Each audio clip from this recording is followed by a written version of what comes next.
बिस्मिल्लाहिर्रहमानिर्रहीम। अस्सलाम वालेकुम डियर स्टूडेंट। इस वीडियो में हम क्लास 9 मैथ के एक्सरसाइज 9.1 का क्वेश्चन नंबर 1 से लेके 4 तक मुकम्मल तौर पे सॉल्व करेंगे। अब यहाँ पर ये जो चैप्टर है ये सिमिलर फिगर्स के बारे में, ठीक है। ये एक्सरसाइज शुरू करने से पहले हमें 2-3 टर्मिनोलॉजीज का पता होना चाहिए, तभी हम इसके क्वेश्चन सॉल्व कर पाएंगे। क्वेश्चन इसके बहुत ही ईजी हैं, लेकिन हमें कुछ टर्मिनोलॉजीज का पता होना चाहिए। एक तो देखें, ये सिमिलरिटी ऑफ पॉलीगॉन, हमें पॉलीगॉन का पता होना चाहिए कि पॉलीगॉन किसको कहते हैं। देखें, कोई भी ऐसी शेप जिसमें 2 से ज्यादा साइड हो और वो साइडें आपस में क्लोज हो, ऐसी शेप को पॉलीगॉन कहते हैं। जैसे ये हमारे सामने एक ट्राइंगल है, इसकी 3 साइडें हैं, यानी कि इसकी साइडें 2 से ज्यादा हैं और आपस में क्लोज है, तो ये एक पॉलीगॉन है, ठीक है। ये एक और पॉलीगॉन है। इसी तरह स्क्वायर जो है जिसमें 4 साइडें होती हैं वो भी पॉलीगॉन है। इसी तरह पेंटागॉन जिसमें कि 5 साइडें होती हैं वो भी पॉलीगॉन है। अब जैसे जैसे नंबर ऑफ साइड बढ़ाएंगे और ये नंबर ऑफ साइड आपस में अगर क्लोज होंगी तो ऐसी फिगर को पॉलीगॉन कहते हैं, ठीक हो गया। एक तो हमें ये पता होना चाहिए। दूसरा देखें, ये 2 टर्म हम बहुत ज्यादा यूज करेंगे। एक हमने यूज करना है कोरिस्पॉन्डिंग एंगल और एक हमने यूज करना है कोरिस्पॉन्डिंग साइड। ये 2 हमें पता होनी चाहिए। कोरिस्पॉन्डिंग का मतलब होता है आमने सामने। कोरिस्पॉन्डिंग एंगल पहले हम देखते हैं। देखें, अगर हमारे सामने इस तरह 2 फिगर हो तो देखें, अब यहाँ पर ये 2 ट्राइंगल है, इस ट्राइंगल में भी 3 एंगल हैं यहाँ पर बने हुए हैं और इस ट्राइंगल में भी 3 एंगल है। तो इस ट्राइंगल में यहाँ पर ये जो एंगल बन रहा है ये 90 डिग्री का बन रहा है, ठीक है। और इस तरह इस ट्राइंगल में यहाँ पर जो एंगल बन रहा है ये 90 डिग्री का। तो फिर हम ये कहेंगे कि ये जो एंगल बी और ये एंगल एफ है ये आपस में कोरिस्पॉन्डिंग एंगल है, आपस में एक दूसरे के आमने सामने वाले एंगल है, ठीक है। इसी तरह फिर ये एंगल सी और एंगल जी ये आपस में कोरिस्पॉन्डिंग एंगल कहलाएंगे, आपस में एक दूसरे के आमने सामने वाले एंगल कहलाएंगे। इसी तरह ये एंगल ए और एंगल ई जो है ये आपस में कोरिस्पॉन्डिंग एंगल कहलाएंगे, ठीक है। तो ये तो हो गया कोरिस्पॉन्डिंग एंगल का कॉन्सेप्ट। दूसरा है कोरिस्पॉन्डिंग साइड। कोरिस्पॉन्डिंग साइड का मतलब ये है कि आमने सामने वाली साइड। देखें, इस ट्राइंगल में ये अगर इसका 90 डिग्री का एंगल हो तो हम जानते हैं 90 डिग्री के एंगल के सामने वाली जो साइड होती है वो हाइपोटेन्यूज या वेक्टर वाली साइड कहलाती है। तो इसका मतलब है कि इस बड़ी वाली ट्राइंगल में ये जो साइड है ए सी ये हाइपोटेन्यूज वाली साइड है। इसी तरह इस छोटी वाली ट्राइंगल में अगर यहाँ पर 90 डिग्री का एंगल हो तो फिर इसके सामने ये वाली साइड हाइपोटेन्यूज वाली साइड कहलाएगी ई जी, ठीक है। तो हम फिर कहेंगे कि ये साइड ए सी और साइड ई जी आपस में कोरिस्पॉन्डिंग है, आपस में एक दूसरे के आमने सामने है, क्योंकि दोनों हाइपोटेन्यूज वाली साइड है, ठीक है। इसी तरह फिर ये वाली जो साइड है ये परपेंडिकुलर वाली साइड है और इस ट्राइंगल में ये वाली साइड परपेंडिकुलर वाली साइड है। तो फिर हम कहेंगे ये side B C corresponding side बनती है साइड एफ जी के, ठीक है। इसी तरह फिर ये साइड ए बी जो है कोरिस्पॉन्डिंग साइड बनेगी इस साइड ई एफ के लिए, ठीक है। तो ये 2 चीजें हमें पता होनी चाहिए, कोरिस्पॉन्डिंग एंगल और कोरिस्पॉन्डिंग साइड। कोरिस्पॉन्डिंग एंगल का मतलब है कि आमने सामने वाले एंगल और कोरिस्पॉन्डिंग साइड का मतलब यह है कि आमने सामने वाली साइड, ठीक है। अब हम इसकी डेफिनेशन पढ़ते हैं। ये हमने पढ़ना है सिमिलर फिगर के बारे में। सिमिलर फिगर का मतलब होता है एक जैसी फिगर, ठीक है। हम यहाँ पर इक्वल फिगर नहीं पढ़ रहे, मतलब हम ये नहीं कह रहे हैं कि दोनों फिगर बराबर हैं, हम ये कहेंगे कि दोनों फिगर एक जैसी है, सिमिलर है, ठीक है। तो इसकी डेफिनेशन ये मैंने हाईलाइट की हुई है कि 2 पॉलीगॉन आर सिमिलर, कि 2 अगर इस तरह पॉलीगॉन वाली शेप्स हो, चाहे जैसा यहाँ पर अब ट्राइंगल है, स्क्वायर है, कोई भी टाइप, कोई भी पॉलीगॉन वाली फिगर आपके पास है, तो अगर आपके पास 2 इस तरह पॉलीगॉन फिगर हो, जिस तरह यहाँ पर ये ट्राइंगल है, तो हम कहेंगे ये दोनों फिगर आपस में सिमिलर हैं, आपस में एक जैसी हैं। If their corresponding angles are equal, अगर उनके जो कोरिस्पॉन्डिंग एंगल है, एक दूसरे के आमने सामने वाले एंगल है, वो वैल्यू में बराबर हो, नंबर 1। और दूसरा, their corresponding side are proportional, और उनकी जो कोरिस्पॉन्डिंग साइड है यानी कि आमने सामने वाली जो साइड है ये प्रोपोर्शनल हो। प्रोपोर्शनल का मतलब ये है कि अगर हम ये कोरिस्पॉन्डिंग साइड, मिसाल के तौर पर ये वाली जो साइड ए बी है इसकी कोरिस्पॉन्डिंग ये वाली साइड बनती है, तो हम इन दोनों को फ्रैक्शन या कसर की सूरत में लिखें और उसको सिंप्लीफाई करें, हमारे पास एक रेशो की वैल्यू आ जाएगी, ठीक है। इसी तरह फिर हम ये जो साइड बी सी है ये कोरिस्पॉन्डिंग साइड इसके बनती है, तो इनको हम फ्रैक्शन या कसर की सूरत में लिखें और उसकी हम रेशो निकालें, उसको हम सिंप्लीफाई करें, ठीक है। इसी तरह फिर ये जो साइड ए सी है ये कोरिस्पॉन्डिंग साइड बन रही है इस ई जी के, तो इनको भी अगर हम फ्रैक्शन की सूरत में लिखें और उसको सिंप्लीफाई करें तो हमारे पास तीनों रेशो की वैल्यूज इक्वल आनी चाहिए, सेम आनी चाहिए। तो जब ये 2 कंडीशन पूरी हो जाएंगी कि कोरिस्पॉन्डिंग एंगल की वैल्यू भी सेम है और कोरिस्पॉन्डिंग जो साइड है उनकी रेशोज की वैल्यू भी सेम है, तो हम कहेंगे कि ये दोनों फिगर आपस में एक जैसी हैं, आपस में सिमिलर है, ठीक है। साइज को आपने नहीं देखना, हमने ये देखना है कि फिगर एक जैसी दिखनी चाहिए और फिर उनकी जो कोरिस्पॉन्डिंग एंगल है वो सेम आने चाहिए और उनकी जो कोरिस्पॉन्डिंग साइड की रेशोज है वो सेम आनी चाहिए। तो हम कहेंगे ये जो दी गई फिगर्स हैं ये आपस में सिमिलर है, आपस में एक जैसी है। ठीक है, तो देखें जो सिमिलरिटी के लिए सिंबल हम यूज करेंगे वो ये वाला यूज करेंगे, ये टिल्डा का साइन जो होता है, ये अलिफ मद आ वाला साइन। ठीक है, ये वाला साइन अगर मिसाल के तौर पे हमारे सामने इस तरह ये दो ट्राइंगल हैं और आपस में सिमिलर हो तो हम इसको इस तरह लिखेंगे, ट्राइंगल ABC, उसके बाद ये वाला साइन डालेंगे और ट्राइंगल DEF। किस तरह पढ़ेंगे इसको हम कि triangle ABC is similar to triangle DEF। ठीक है, ये सिमिलर के लिए हम साइन डालेंगे। अच्छा, अब ये जो एक्सरसाइज है इसमें हमें 3 तरह के क्वेश्चन दिए जाएंगे, 3 किस्म के क्वेश्चन मिलेंगे। ठीक है, एक क्वेश्चन में हमें इस तरह जो सिमिलर फिगर है या दो जो ट्राइंगल है ये दे दी जाएंगी और इन दोनों ट्राइंगल की जो तीनों एंगल्स की वैल्यूज है वो हमें दे दी जाएंगी। ठीक है, तो इस सूरत में हम ये चेक करेंगे कि इनकी जो कोरिस्पॉन्डिंग एंगल्स है अगर वो वैल्यूज में बराबर है, उनकी वैल्यूज इक्वल है, तो हम कहेंगे ये दोनों ट्राइंगल आपस में सिमिलर है, आपस में एक जैसी है। ठीक है, एक तो ये सिचुएशन हो जाएगी। ठीक है, उसके बाद एक और सिचुएशन में ये होगा कि हमें जो दो फिगर्स हैं इनमें दो जो इसकी कोरिस्पॉन्डिंग साइड्स हैं उनकी वैल्यू दे दी जाएंगी। ठीक है, जिस तरह के अब ये दो हमारे पास फिगर हैं, इसमें इस फिगर की ये दो साइडों की हमारे पास वैल्यू है, इसी तरह इस फिगर की भी ये दो साइडों की हमारे पास वैल्यूज हैं और ये दोनों आपस में कोरिस्पॉन्डिंग है। ये वाली साइड इसके कोरिस्पॉन्डिंग है, ये आपस में एक दूसरे के आमने सामने है, और ये वाली साइड इस वाली साइड की कोरिस्पॉन्डिंग है कि ये आपस में एक दूसरे के आमने सामने आ रही है। ठीक है, और हमें यहाँ पर एक एंगल की वैल्यू दे दी जाएगी। जैसे जिस तरह यहाँ पर अब ये दो फिगर्स हैं तो यहाँ पर ये वाला एंगल 90 डिग्री का है और इसके कोरिस्पॉन्डिंग यहाँ पर ये वाला जो एंगल बन रहा है ये भी 90 डिग्री का है। तो जब हमारे पास दो फिगर में एक जो कोरिस्पॉन्डिंग एंगल है उसकी वैल्यू बराबर आ रही हो और उनकी जो कोरिस्पॉन्डिंग साइड है उनकी हम इस तरह अगर रेशो निकालेंगे, उनको फ्रैक्शन की सूरत में लिख के उसको सॉल्व करेंगे, तो हमारे पास अगर एक जैसी रेशो की वैल्यू आ जाती है और वो जो कोरिस्पॉन्डिंग एंगल है उसकी वैल्यू भी हमारे पास बराबर हो, तो भी हम कहेंगे कि ये दोनों फिगर्स आपस में सिमिलर है, आपस में एक जैसी है। ठीक है, तो ये हमारी दूसरी सिचुएशन हो गई या दूसरी कंडीशन हो गई। और एक हमें इस किस्म के क्वेश्चन दिए जाएंगे जिसमें एंगल की वैल्यू नहीं होगी, सिर्फ ये जो ट्राइंगल है इनकी साइड्स की वैल्यू हमें दे दी जाएगी। ठीक है, जो भी फिगर होगी उसकी सिर्फ साइड की वैल्यू दे दी जाएगी। तो अगर हमारे पास सिर्फ साइड्स की वैल्यू हो तो हम जो करस्पॉन्डिंग साइड्स हैं उनको इस तरह फ्रैक्शन की सूरत में लिखेंगे। ये भी हम क्वेश्चन करेंगे तो वहां पे हम इसको डिटेल से करेंगे। ठीक है, तो जो करस्पॉन्डिंग साइड्स हैं उनको हम इस तरह फ्रैक्शन की सूरत में लिख के उनको मुख्तसर करेंगे। अगर हमारे पास रेशियोज की वैल्यू सेम आ जाती है सब करस्पॉन्डिंग साइड के लिए, तो भी हम कहेंगे कि ये जो दोनों फिगर्स हैं ये आपस में सिमिलर है, आपस में एक जैसी हैं। तो इसका मतलब है कि हमें इस एक्सरसाइज में 3 किस्म की सिचुएशन का सामना करना पड़ सकता है। एक में हमें दोनों जो फिगर्स हैं उनकी सिर्फ जो एंगल्स हैं उनकी वैल्यू दे दी जाएंगी, तो हमने करस्पॉन्डिंग एंगल की वैल्यूज को देखना होगा। अगर करस्पॉन्डिंग एंगल की वैल्यूज इक्वल होंगी तो हम कहेंगे ये दोनों फिगर आपस में इक्वल है। एक सिचुएशन में ये होगा कि हमें एक करस्पॉन्डिंग एंगल की वैल्यू मालूम होगी और दो जो करस्पॉन्डिंग साइड है उनकी वैल्यू मालूम होगी, तो हम जो करस्पॉन्डिंग एंगल है उसकी वैल्यू चेक करेंगे। अगर वो बराबर है फिर हम करस्पॉन्डिंग जो साइड है उनकी तरह रेशो की सूरत में वैल्यू मालूम करेंगे। अगर वो भी बराबर आ जाती हैं तो हम कहेंगे कि ये वाली दोनों फिगर भी सिमिलर है, एक जैसी है। और तीसरी सिचुएशन में अगर हमें सिर्फ ये साइड की जो लेंथ है ये अगर हमें मिल जाए तो हम करस्पॉन्डिंग साइड को इस तरह फ्रैक्शन की सूरत में या कसर की सूरत में लिख के इसको सॉल्व करेंगे। अगर यहाँ पर भी हमारे पास रेशोज की वैल्यू सेम आ जाती है तो हम कहेंगे कि ये दोनों फिगर आपस में सेम है, आपस में एक जैसी है। ठीक है, तो ये इसकी थ्योरी हो गई। अब हम क्वेश्चन की तरफ चलते हैं और क्वेश्चन सॉल्व करते हैं।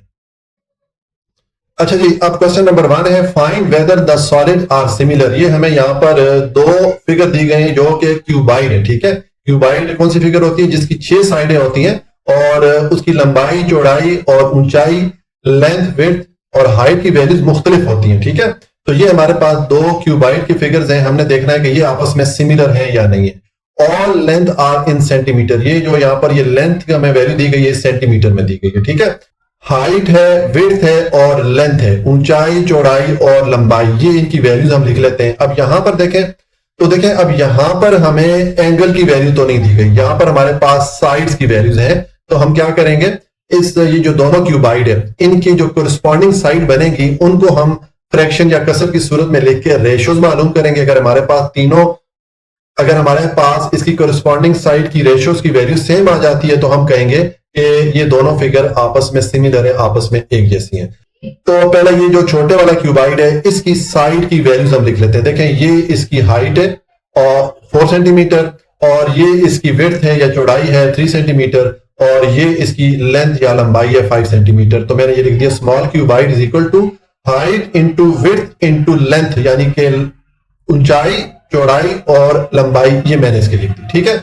उसी तरह अब इस क्यूबाइड को देख लें, बड़े वाले क्यूबाइड को। तो इसकी ये हाइट है, ये लंबाई है 6 सेंटीमीटर और इसकी विड्थ या चौड़ाई 4.5 सेंटीमीटर और इसकी लेंथ या लंबाई है 7.5 सेंटीमीटर। तो ये मैंने इसकी हाइट, विड्थ और लेंथ इसकी भी मैंने लिख दी। ठीक है, अब हम इसकी जो करस्पॉन्डिंग साइड है उनकी रेशो मालूम करते हैं। ठीक है, तो देखें अब इस वाली जो ये वाला जो क्यूबाइड है इसमें ये हाइट वाली साइड बन रही है, तो इसके कोरस्पॉन्डिंग कौन सी वाली साइड बनेगी? इस बड़े वाले क्यूबाइड में ये हाइट वाली साइड बन रही है, तो ये इसकी कोरस्पॉन्डिंग साइड या आमने सामने वाली साइड बनेगी। या आप यहां से भी देख सकते हैं, ये देखें ये 4 और 6 ये आपस में कोरस्पॉन्डिंग साइड होंगी, 3 और 4.5 ये आपस में कोरस्पॉन्डिंग साइड होगी और ये 5 और 7.5 ये आपस में कोरस्पॉन्डिंग साइड होगी। ठीक है, तो पहले मैं रेशियोज ऑफ हाइट यानी कि जो ऊंचाई है इसकी रेशो मालूम करता हूं। तो मैंने इन दोनों को फ्रैक्शन की सूरत में लिखा। अब इसको आप सिंप्लीफाई करें, ये 4 और 6 दोनों 2 के टेबल से डिवाइड हो सकते हैं।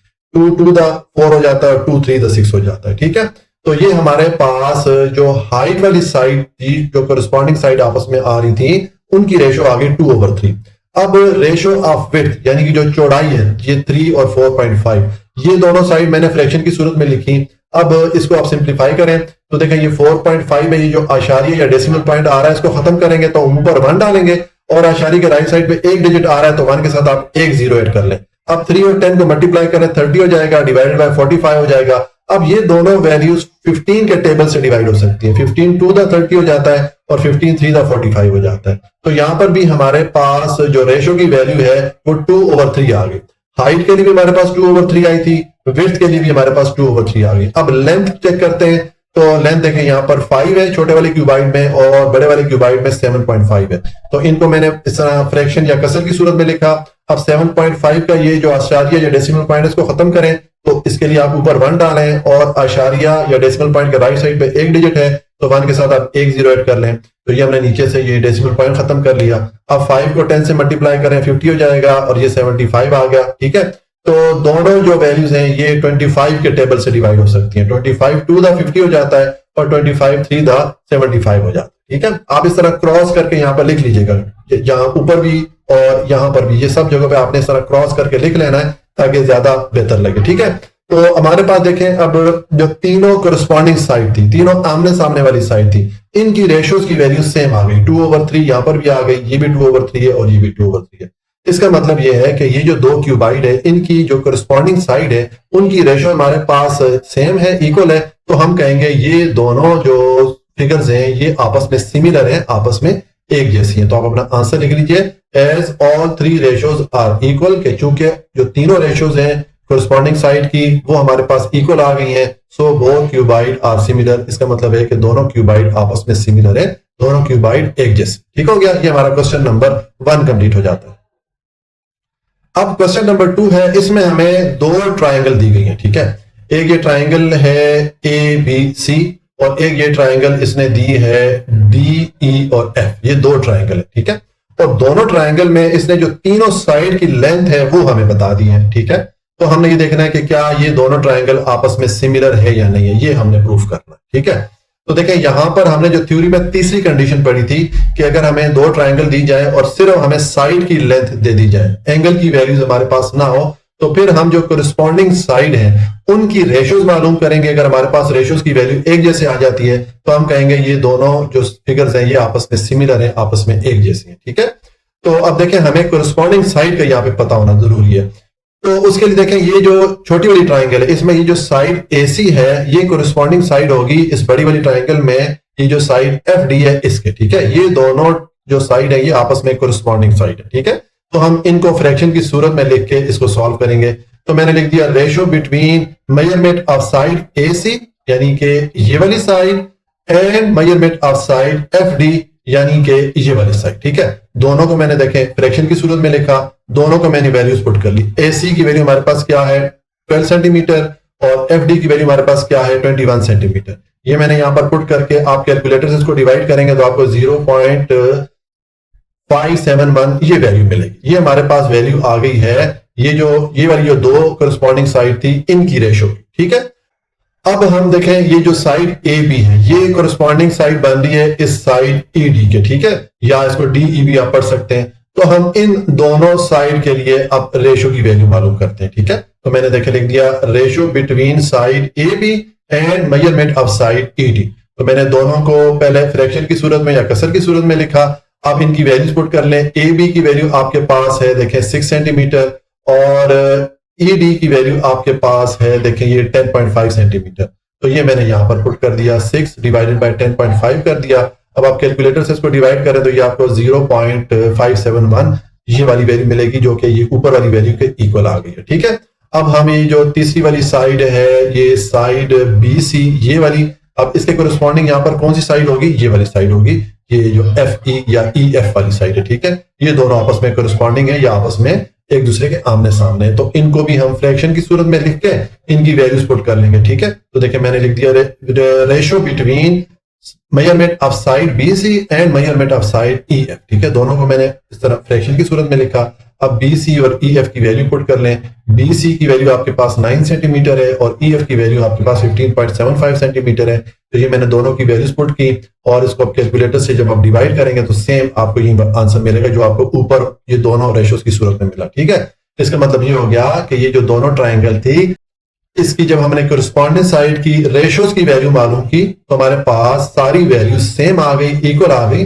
तो हम कहेंगे कि ये जो दोनों हमें ट्राइंगल दी गई थी ये दोनों आपस में सिमिलर है, आपस में एक जैसी हैं, ठीक है। तो बस आंसर लिख लें as all three ratios are equal, कि चूंकि तीनों जो कोरिस्पॉन्डिंग साइड की रेशोज हैं वो इक्वल आ गई हैं, so both triangle are similar. इसका मतलब है कि दोनों ट्राइंगल आपस में सिमिलर है, आपस में एक जैसी, ठीक है। ये हमारा क्वेश्चन नंबर 2 कंप्लीट हो जाता है। अच्छा जी, अब क्वेश्चन नंबर 3 है। अब यहां पर हमें देखें ये दो ट्राइंगल दे दी गई हैं और यहां पर हमें क्वेश्चन में बताया जा रहा है कि in the given figure triangle ABC is similar to triangle DEF, के ये जो दो ट्राइंगल है ये आपस में सिमिलर है, एक जैसी है। यानी कि हमने यहां पर इनको सिमिलर प्रूफ करना नहीं है, हमें ऑलरेडी बता दिया गया है कि ये सिमिलर है, एक जैसी है, ठीक है। और दूसरा हमें ये जो बड़ी बड़ी ट्राइंगल है इसकी तीनों साइड की लेंथ बता दी गई है। देखें ये जो है ना तीनों साइड की लेंथ यहां पर लिखी हुई है, ठीक है। और ये जो छोटी वाली ट्राइंगल है इसमें ये एक साइड की लेंथ देखें यहां पर हमें बता दी गई है। ये जो दो साइड है ई एफ और डी एफ, ये देखें ई एफ और डी एफ, ये जो दो वैल्यूज मिसिंग है ये हमने मालूम करनी है। Find measurement of D F and measurement of E F, ये दो वैल्यूज हमने मालूम करनी, ठीक है। तो यहां पर इसका सोल्यूशन है, हमने क्या चीज मालूम करनी है, एक मेजरमेंट ऑफ डी एफ यानी कि ये वाली साइड जो लेंथ है इसको मालूम करना है और एक हमें measurement of side E F इसकी वैल्यू मालूम करनी है यानी कि ये वाली साइड, ठीक है। अब देखें हमें क्वेश्चन में ऑलरेडी बता दिया गया है कि ये जो दोनों ट्राइंगल है ये आपस में सिमिलर है। तो जब दो ट्राइंगल सिमिलर होती हैं तो हम जानते हैं, हम पीछे थ्योरी में पढ़ के आए हैं कि जब दो ट्राइंगल सिमिलर होती है तो इसका मतलब है उनकी जो करस्पॉन्डिंग साइड होती है उनकी रेशियोज भी आपस में इक्वल होती है, आपस में बराबर होती है। तो मैंने लिख दिया एज ये ट्राइंगल एबीसी और ट्राइंगल डी एफ आपस में सिमिलर है, देयरफॉर इनकी जो करस्पॉन्डिंग साइड की रेशियोज है ये आपस में बराबर होंगी, ठीक है। तो अब देखेंगे करस्पॉन्डिंग साइड हम लिख लेते हैं। ये हमारे पास छोटी वाली ट्राइंगल है, इसमें यहां पर ये 90 डिग्री का एंगल आ रहा है और इसके सामने ये वाली जो साइड है हम जानते हैं 90 डिग्री के सामने वाली जो साइड होती है वो हाइपोटेन्यूज या वितर वाली साइड कहलाती है, ठीक है। इसी तरह ये बड़ी ट्राइंगल में यहां पर 90 डिग्री का एंगल है तो इसके सामने ये वाली साइड फिर हाइपोटेन्यूज वाली साइड हो जाएगी।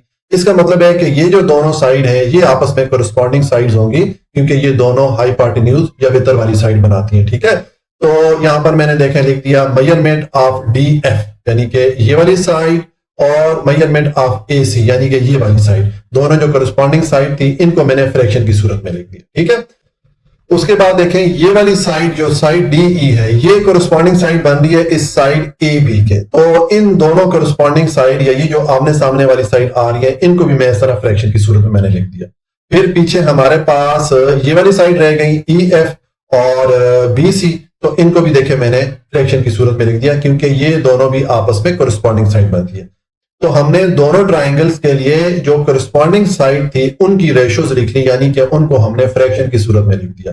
अब इस एक्सप्रेशन में आप वैल्यूज पुट कर लें, ठीक है। तो देखें जो वैल्यूज हमारी बनेगी, ये मेजरमेंट ऑफ डी एफ तो मालूम करना है तो इसको तो मैंने एज इट इज छोड़ दिया क्योंकि ये वाली साइड तो हमने मालूम करनी है। और ए सी की वैल्यू देखें हमारे पास ये आ रही है 20 सेंटीमीटर इस साइड की लेंथ, तो ये मैंने यहाँ पर 20 पुट कर लिया। और DE की वैल्यू हमारे पास क्या है, देखें ये हमारा DE है, यहाँ पर है 6 सेंटीमीटर, तो मैंने 6 पुट कर लिया। AB की वैल्यू हमारे पास क्या है, देखें ये हमारा AB आ रहा है, ये है 12 सेंटीमीटर, यहाँ पर 12 पुट कर लिया। और मेजरमेंट ऑफ EF यानी कि ये वाली साइड, इसको हमने मालूम करना है, तो उसको मैंने एज इट इज लिख दिया। और BC की हमारे पास वैल्यू आ रही है, अल्लाह आपका भला करे, ये BC है, यहाँ पर देखें 16 सेंटीमीटर है, तो यहाँ पर मैंने 16 सेंटीमीटर लिखा। ठीक है, ये मैंने वैल्यूज पुट कर ली। अब हमारे पास ये जो एक्सप्रेशन बन रही है, इसमें अब हम ये कर देंगे कि ये जो पहली वाली दो वैल्यूज है इनको उठाएंगे और यहां से हम ये मेजरमेंट ऑफ DF यानी कि ये वाली जो साइड है इसकी लेंथ मालूम कर लेंगे। फिर हम इन दो वैल्यूज को उठाएंगे और यहां से हम मेजरमेंट ऑफ EF यानी कि इस साइड की लेंथ मालूम कर लेंगे। ठीक है, तो पहले ये जो DF है, ये वाली जो साइड है, इसकी लेंथ मालूम करता हूं। तो मैंने लिख दिया to find measurement of DF। मैंने ये वाले जो दो वैल्यूज है इनको मैंने उठा दिया। अब मुझे DF की वैल्यू चाहिए, तो उसको मैंने इधर ही रखा। 20 को मैं दूसरे लेके जाऊंगा तो इस फ्रैक्शन के साथ 20 मल्टीप्लाई हो जाएगा। ठीक है, अब देखें ये 6 1 द 6 हो जाता है और 6 2 द 12 हो जाता है। यहाँ पर नीचे 2 आ जाएगा, उस 2 से आप 20 को डिवाइड करें तो ये इसको डिवाइड करेगा 10 टाइम। तो हमारे पास क्या वैल्यू आ जाएगी, मेजरमेंट ऑफ DF 10 सेंटीमीटर। ठीक है, आपने यहाँ पर क्रॉस करके बता देना, ये 6 1 द 6 कर देना है, यहाँ पर 6 2 द 12 कर देना है, फिर उस 2 को आपने 2 1 द 2 कर देना है और 2 10 द आपने यहाँ पर 20 कर देना है। यहाँ पर आप 10 लिख देंगे तो ये आपके पास जो 10 यहाँ पर आएगा उसको यहाँ पर आप लिख दें। ठीक है, ये हमारे पास जो साइड DF है यानी कि ये वाली साइड, इसकी लेंथ आ गई। अब ये साइड EF ये मालूम करते हैं, तो उसके लिए आप ये वाली दो वैल्यूज उठा लेंगे। ठीक है, तो मैंने लिख दिया to find measurement of EF। मैंने ये दो वैल्यूज उठा ली। अब यहाँ पर EF की वैल्यू चाहिए, तो उसको मैंने एक तरफ रखा। 16 को मैं दूसरी तरफ लेके जाऊंगा तो 16 यहाँ पर EF पे डिवाइड हो रहा है, दूसरी तरफ जाके इस फ्रैक्शन के साथ मल्टीप्लाई हो जाएगा। अब अगेन देखें ये 6 1 द 6 हो जाएगा और 6 2 द 12 हो जाएगा। आपने यहाँ पर ये वैल्यूज लिखनी है। ठीक है, इसको 6 1 द 6 कर दें, इसको 6 2 द 12 कर दें, फिर यहाँ पर जो 2 आएगा उसको 2 1 द 2 और 2 8 द 16 हो जाएगा। तो हमारे पास मेजरमेंट ऑफ EF की वैल्यू आ गई 8 सेंटीमीटर, यानी कि ये जो साइड है EF इसकी वैल्यू हमारे पास 8 सेंटीमीटर आ गई और इस साइड की लेंथ हमारे पास आ गई थी 10 सेंटीमीटर। ये दोनों वैल्यूज हमने यहाँ पर लिख दिए। तो इस तरह ये हमारा जो क्वेश्चन नंबर 3 है ये हमारा कंप्लीट हो जाता है। अब क्वेश्चन नंबर 4 है, find the value of x in each of the following. यहाँ पर इस क्वेश्चन के 3 पार्ट है, तीनों पार्ट में हमें एक एक फिगर दी जाएगी। अब यहाँ पर देखें पार्ट 1 इसमें ये फिगर दी गई है, इसमें ये दो ट्राइंगल है जो कि आपस में जुड़ी हुई हैं और इसमें ये जो साइड है AB इसको x के इक्वल रखा गया है। तो हमें इस x की वैल्यू मालूम करनी है, यानी कि ये जो साइड AB है इसकी लेंथ हमें मालूम करनी है। ठीक है, तो अब इसकी लेंथ मालूम करने के लिए हम ये करते हैं, देखिए हमें ये जो दो ट्राइंगल दी गई है, अगर हम इन दो ट्राइंगल को सिमिलर प्रूफ कर लें, एक जैसा इनको हम प्रूफ कर लें, तो फिर हम इनकी जो करस्पॉन्डिंग साइड है उनकी रेशियोज को इक्वल लिख सकेंगे। ठीक है, और उन रेशियो से फिर हम ये जो वैल्यू ऑफ x है यानी कि ये वाली जो साइड है इसकी लेंथ मालूम कर सकेंगे। तो अब ये दोनों ट्राइंगल को हम इक्वल किस तरह प्रूफ कर सकते हैं, देखें हम इनकी जो करस्पॉन्डिंग एंगल की वैल्यूज है वो चेक कर लेते हैं। देखें यहाँ पर ये जो ये वाली ट्राइंगल है, ये ट्राइंगल आपकी मैं कहता हूँ देखें आपकी ये वाली जो ट्राइंगल है BAE, ठीक है, इसमें यहाँ पर ये 90 डिग्री का एंगल बन रहा है। और ये जो ट्राइंगल है DCE ये वाली ट्राइंगल, इसमें यहाँ पर भी 90 डिग्री का एंगल बन रहा है। ठीक है, तो इसका मतलब है कि ये वाला एंगल और ये वाला एंगल आपस में कोरिस्पॉन्डिंग एंगल है, एक दूसरे के आमने सामने वाले एंगल है और दोनों वैल्यू में बराबर है। ठीक है, तो ये हमने जो एक एक एंगल है इनका जो कोरिस्पॉन्डिंग एंगल है उसको तो इक्वल प्रूफ कर लिया। दूसरा देखें ये जो हमारी दो लाइन है, ये लाइन CD और लाइन AB ये आपस में पैरेलल है, दोनों मुतवाजी हैं, एक ही सीध में जा रही हैं। ठीक है, इनको हमने इस तरह इस लाइन से अगर मिला लें तो यहां पर ये जो एंगल बन रहा है इस लाइन के ऑपोजिट साइड पे, एक एंगल देखें इस लाइन के ऊपर वाली साइड पे यानी कि लेफ्ट साइड पे बन रहा है और एक एंगल इस लाइन के नीचे वाली साइड पे यानी कि राइट साइड पे बन रहा है। तो ऐसी लाइन जो कि दो पैरेलल लाइन को आपस में मिला है और उसके ऑपोजिट साइड पे जो एंगल बनता है उनकी वैल्यू बराबर होती है, ऐसे एंगल को अल्टरनेट एंगल कहते हैं। ठीक है, तो इसका मतलब ये है कि ये जो दोनों ट्राइंगल है इनमें हमने ये जो एंगल D है और ये जो एंगल B है जो कि आपस में कोरिस्पॉन्डिंग एंगल है, इनको भी हमने इक्वल प्रूफ कर लिया। ठीक है, हमने दो एंगल्स को प्रूफ कर लिया इक्वल दोनों ट्राइंगल में। तो अब देखें अगर ये दोनों ट्राइंगल में ये दो एंगल इक्वल हैं तो इसका मतलब है जो तीसरा एंगल यहां पर बन रहा है ये इसकी वैल्यू भी सेम होगी। मिसाल के तौर पे ये अगर आपका 90 डिग्री का एंगल है, ठीक है, और यहां पर आप फर्ज करें 60 डिग्री का एंगल है, तो हम जानते हैं ट्राइंगल के तीनों एंगल को आपस में जमा करें तो हमें 180 डिग्री मिलता है। ठीक है, तो यहां इसका मतलब है कि ये वाला जो एंगल है ये फिर 30 डिग्री का होगा। ठीक है, और ये चीज हमने यहाँ पर प्रूफ की हुई है कि ये 90 डिग्री है, ये 60 डिग्री है, तो इसका मतलब है ये भी फिर 30 डिग्री का होगा। तो ये दोनों एंगल फिर 30 डिग्री के हो गए, ये दोनों एंगल आपस में बराबर हो गए। इसका मतलब ये हो गया कि इन दोनों ट्रायंगल की तीनों जो करस्पॉन्डिंग एंगल्स हैं उनकी वैल्यूज आपस में बराबर है। ये वाला एंगल इस एंगल के करस्पॉन्डिंग एंगल है और ये आपस में वैल्यू में बराबर है। ये वाला एंगल इस एंगल के करस्पॉन्डिंग एंगल बनता है, ये वैल्यू में बराबर है।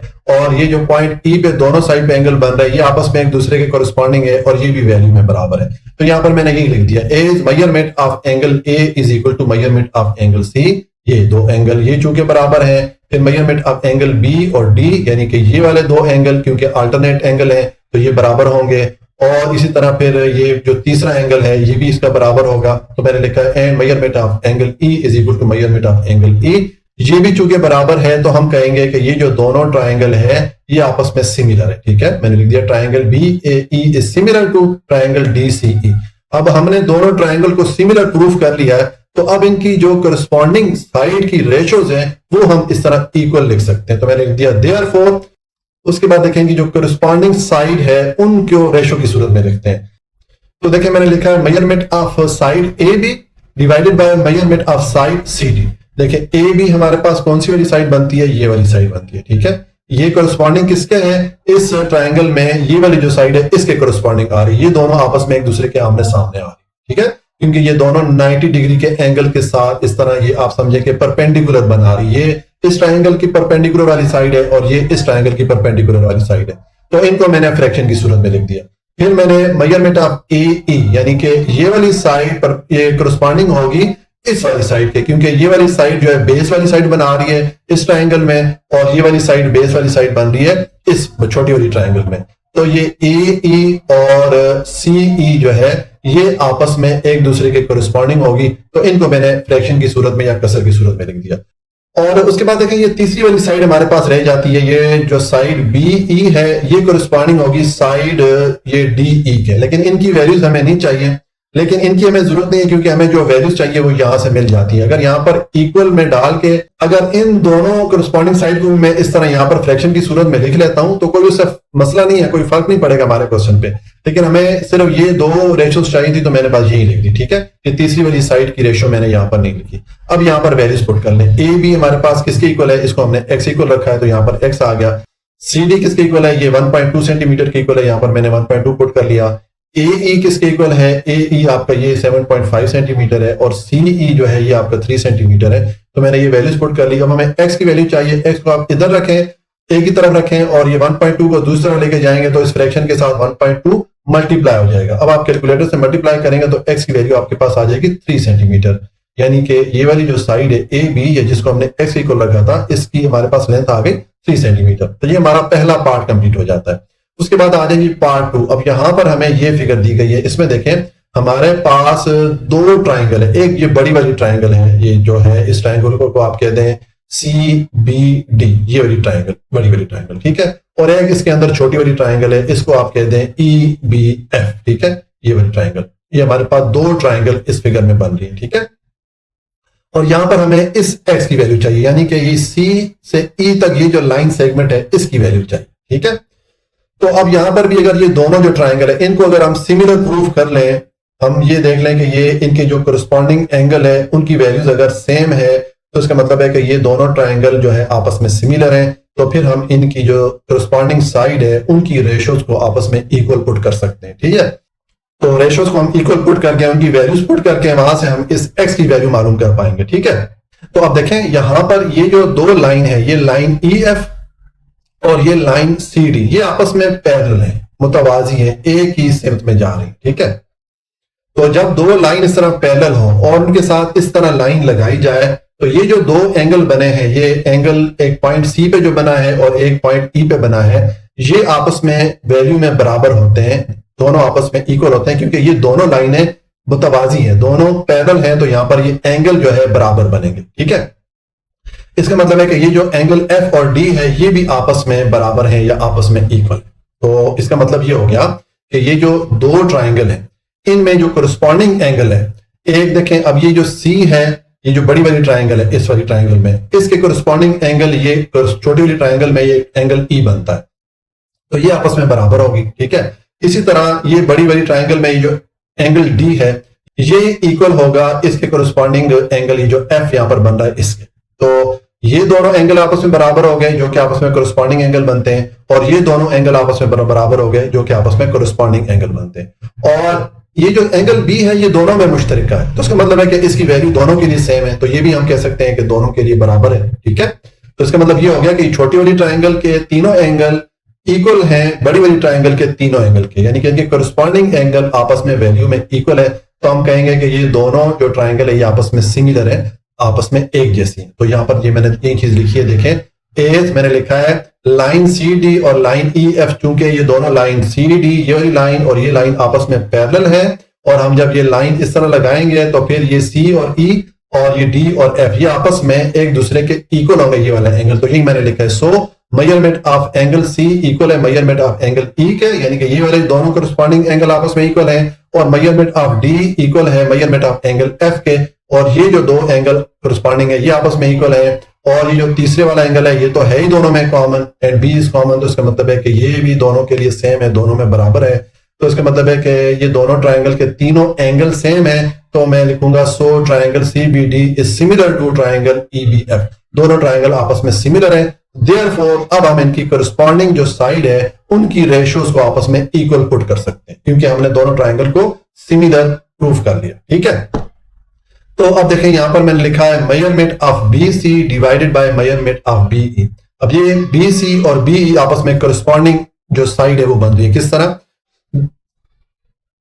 देखें, ये जो बड़ी वाली आपकी ट्राइंगल है इसकी ये वाली साइड ये बी सी ये कोरिस्पॉन्डिंग होगी इस छोटी वाली ट्राइंगल के इस साइड बी ई के। ठीक है, तो मैंने इन दोनों को फ्रैक्शन की सूरत में या कसर की सूरत में लिख दिया। इसी तरह ये बड़ी वाली ट्राइंगल की जो ये साइड है बी डी ये कोरिस्पॉन्डिंग साइड बन रही है इस छोटी वाली ट्राइंगल की ये साइड जो है बी एफ के इसके कोरिस्पॉन्डिंग साइड बन रही है। तो यहां पर मैंने इन दोनों साइड को फ्रैक्शन की सूरत में या कसर की सूरत में लिख दिया। अब आप इनकी वैल्यूज पुट कर लें। बी सी की वैल्यू आपके पास क्या है, देखें ये पूरी साइड बी सी है, तो इसमें ये बी से एफ तक 6 सेंटीमीटर है और आगे ये एक्स है। ठीक है, तो हम ये जो साइड बी सी है इसको लिख लेंगे एक्स प्लस 6, इसकी ये लेंथ होगी, और बी ई की हमारे पास ये लेंथ है, ये देखें ये पॉइंट बी से पॉइंट ई तक हमारे पास 6 सेंटीमीटर है, यहां पर मैंने 6 पुट कर लिया। सेम बी डी की देखें ये हमारे पास 8 प्लस 3, ये दोनों हम इकट्ठा इनको प्लस करेंगे तो हमारे पास इस पूरा ये बी डी वाली जो साइड है इसकी लेंथ आ जाएगी, तो ये मैंने 3 प्लस 8 लिख दिया, और उसके बाद बी एफ की हमारे पास वैल्यू बनती है 8 सेंटीमीटर, ये मैंने कर दिया। अब आपने ये वैल्यू लिख दी, तो ये जो नीचे वाली वैल्यूज आ रही है 6 और 8 इनको आप क्रॉस मल्टीप्लाई कर लें, 8 को आप ये 8 प्लस 6 से मल्टीप्लाई कर लें, और 6 को आप ये 3 और 8 को आपस में ऐड करें 11 हो जाएगा, 11 के साथ आप इस 6 को मल्टीप्लाई कर लें, तो ये हमने इनको क्रॉस मल्टीप्लाई कर लिया। अब आप इसको सिंप्लीफाई करें, 8 x से मल्टीप्लाई होगा तो 8x हो जाएगा, 8 6 से मल्टीप्लाई होगा तो 48 हो जाएगा, और ये 6 11 से मल्टीप्लाई होगा तो 66 हो जाएगा। अब हमें x की वैल्यू चाहिए, तो ये x वाली टर्म इधर ही रखते हैं, 48 को दूसरे में लेके जाएंगे तो ये -48 हो जाएगा, 66 में से 48 को माइनस करें तो 18 आएगा।